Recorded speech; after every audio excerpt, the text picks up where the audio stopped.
Hey guys, I'm Ryan, I'm Z. I'm Cole. and this is our lab video, and we are going to show you how to determine chemical formulas. We just wanted to introduce ourselves before we started, so let's get started.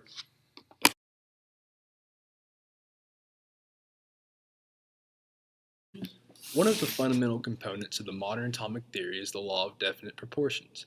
This law states that all samples of a given compound have the same proportions of their constituent elements.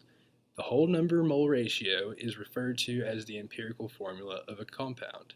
When finding the chemical formula for a compound, it should be noted that there may be more than one plausible mole ratio for the compound as expressed by the law of multiple proportions. If the mass of the elements present in a given mass of a compound is determined, the true chemical formula can be established. In the experiment, the law of multiple proportions were used to identify the proper chemical formula for a hydrated compound containing copper, chlorine, and water molecules lost in the crystal structure of a solid compound.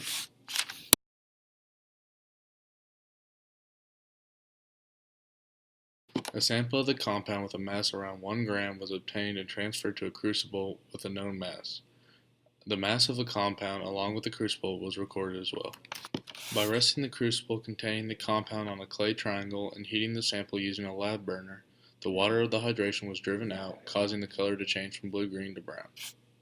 After heating, the sample was allowed to cool for around 10 minutes. The sample was to be reheated if any blue-green crystals remained.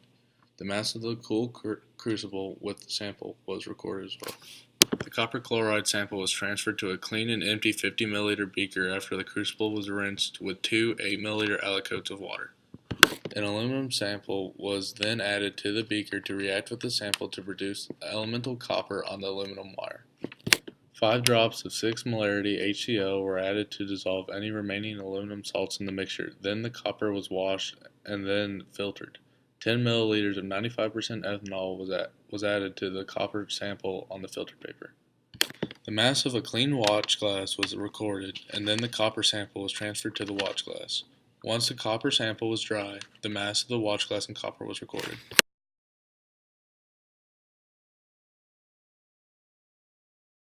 By subtracting the mass of the hydrated sample by the mass of the anhydrous sample, the mass of the water was determined to be 0.13 grams. Once the mass of the copper was determined to be 0.79 grams, it was subtracted from the mass of the anhydrous sample to find the mass of the chlorine to be 0.11 grams. We are about to show you the table that has all our data on it. It includes mass of the crucible with the hydrated sample, mass of the hydrated sample, mass of the crucible with anhydrous sample, mass of anhydrous sample, mass of water evaporated, mass of empty wash glass, mass of wash glass with copper, and mass of copper.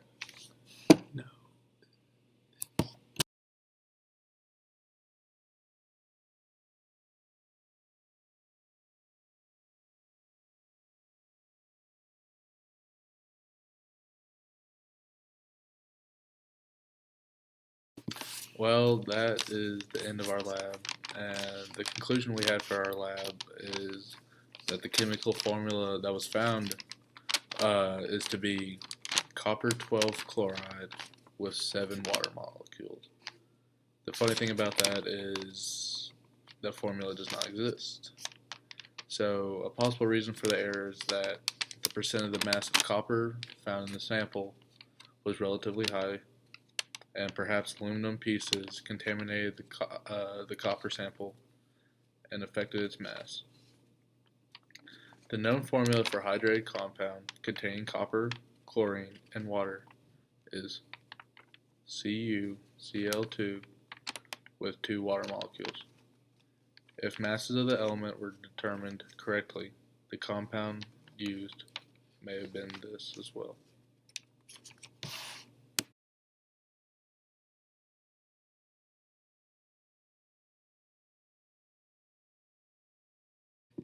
We went through a little technical difficulty making these videos, so we're going to show you a little of our bloopers we've made.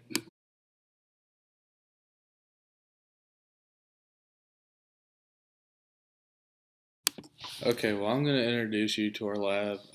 One of the fundamental components we're going to use is The modern atomic. Is that what it says? A sample of the compound with a mass of around 1 gram was obtained. Aluminum sample was added to the beaker to react with the sample. Okay, restart that. That just sounded. By subtracting the mass of the hydrated sample by the mass of the By subtracting the mass of the hydrated sample by the mass of the by subtracting the mass of the Aluminum pieces contaminated with copper sample and attached affected the mass a lot. And what's wrong? What was wrong with it? This is just horrible. Oh, it's still recording.